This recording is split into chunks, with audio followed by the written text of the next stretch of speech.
আজকে মাল খাইমু আছে মাল মালটা খারাপ আছে আজকে মাল খাইমু ও আর তো শুনি যা দাঁড়াইছি কিরা ভাই খো তোর কি হইছে আছে মাল খাইমু ভাই কেন তোর তো কষ্ট কে কষ্ট আছে তুই চল বয়ে তোরা কইমু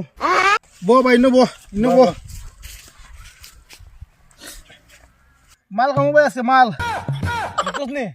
তোর তো কিতা দুঃখ হইলো আজকে যে তুই মাল খাইতে ওখানে আর কইস না রে ভাই আমার তিনটা গার্লফ্রেন্ড আছে তিনটা বর্তমানে আমার এখন একটাও নাই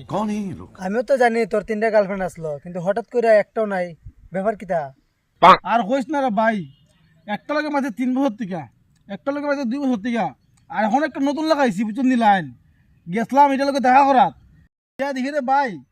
তিনও ফুরি একখানো দীক্ষা রে ভাই আমি অবাক এখন আমি কিতা করি এরা রে ভাই এরা তিনজন যে মিল এটা আমি জানতাম না বুঝছস নি এরা যে তিনজনে যুক্ত করে দিয়ে আমার এরা সামনে নিছে এটা কিন্তু ভাই আমি জানতাম না বুঝছস আর গিয়া তোরে ভাই আমি হচ্ছি বিপদ তারপর আর কইস না রে ভাই আমার তারা যুক্তি করে বাড়াই দিছে বুঝলি ও আমি মাল খাই বাইরে ভাই ওখানে আমার একটা গার্লফ্রেন্ড নাই আমি ওখানে বিয়ে করবো কেমনে আমার তো রে ভাই বিয়ের বয়সও শেষ আমি ওখানে কিতা করি কো